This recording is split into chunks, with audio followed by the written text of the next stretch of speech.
यह पॉसिबल है कि सक्सेस पार्शियली उसके बारे में है जो आप जानते हैं, लेकिन निश्चित रूप से सक्सेस उस पर डिपेंड करती है कि आप क्या जानते हैं और जो नॉलेज आप लेते हैं उसका यूज़ आप कैसे करते हैं। तो अगर आपको कुछ इम्पोर्टेंट याद रखना है तो आप क्या कर सकते हैं। एडम ग्रांट, जो कि एक साइकोलॉजिस्ट है, उन्होंने इसका सिंपल आंसर निकालने के लिए काफ़ी डीपली जाकर इस पर रिसर्च की है और ऐसे 3 स्टेप्स निकाले हैं जिनकी हेल्प से आप किसी भी चीज़ को जल्दी और लंबे समय तक याद रख सकते हैं। Number 1, quiz yourself. एडम कहते हैं किसी भी चीज़ को दोबारा ना पढ़े और उसे हाईलाइट ना करें जैसे आप स्कूल और कॉलेज में किया करते थे। आपको जो करना है वो है क्विज योरसेल्फ, मतलब खुद से प्रश्न पूछे और खुद को ही आंसर दे।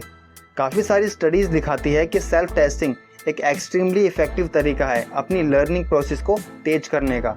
पार्शियली यह आपके द्वारा बनाए गए एडिशनल कॉन्टेक्स्ट के कारण होता है। यदि आप अपने आप से क्विज करते हैं और गलत आंसर देते हैं तो सही आंसर देखने के बाद न केवल आप सही आंसर को याद रखते हैं बल्कि उस फैक्ट को भी याद रखते हैं जो आप आंसर देते टाइम भूल गए थे।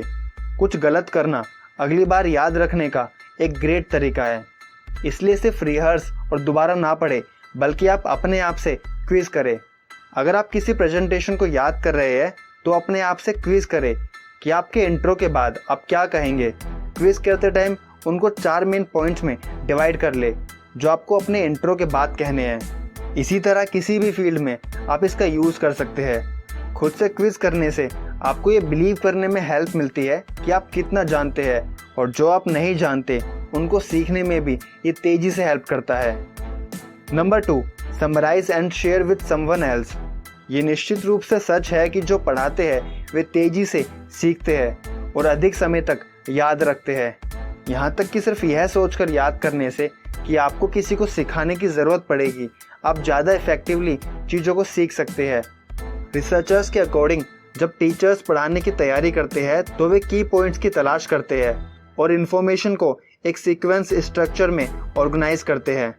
रिजल्ट्स बताते हैं कि स्टूडेंट्स भी इस प्रकार की इफेक्टिव लर्निंग स्ट्रेटजीज की तरफ रुख करते हैं जब वे सिखाने की कोशिश करते हैं। टीचिंग आपकी नॉलेज को इम्प्रूव करने में भी हेल्प करती है, इसलिए आपको जो याद करना है उसको की पॉइंट्स में स्ट्रक्चर कर ले और किसी ऐसे पर्सन के साथ शेयर करे या सिखाए जिससे उनकी भी हेल्प हो सके, जैसे कि अपने क्लासमेट, कलीग्स आदि। Number 3, connect what you just learn to experience you previously had. Associative learning किसी ऐसी चीज़ से कुछ नया जोड़ने का प्रोसेस है जिसे आप ऑलरेडी जानते हैं, बिना सोचे समझे नहीं बल्कि असंबंधित प्रतीत होने वाली चीज़ों के बीच के संबंध को सीखकर। सिंपल वर्ड्स में जब भी आप कहते हैं oh that makes sense, basically ये ऐसा ही है जैसे आप एसोसिएटिव लर्निंग यूज़ कर रहे हो। जब कुछ नया सीखने की ज़रूरत पड़े तो उसे किसी ऐसी चीज़ से कनेक्ट करने की कोशिश करें जिसे आप ऑलरेडी जानते हो। तब आपको सिर्फ अंतर और बारीकियाँ सीखनी होगी, जिससे आप सीखी गई इन्फॉर्मेशन को अपनी मेमोरी में स्टोर करने और उसे दोबारा रिट्रीव करने में सक्षम होंगे, जिसका मतलब है कि आपको बहुत कम ही सीखना होगा। और साइंस भी कहती है कि इससे आप अधिक तेज़ी से सीखने में सक्षम होंगे और उसको याद रखने में भी। तो इन तीनों पॉइंट्स को एक बार ट्राई करके ज़रूर देखें। बाकी इसी टॉपिक से संबंधित आप हमारी राइट साइड वाली वीडियो देख सकते हैं जिसमें आपको काफ़ी नए और यूनिक पॉइंट्स सीखने को मिलेंगे।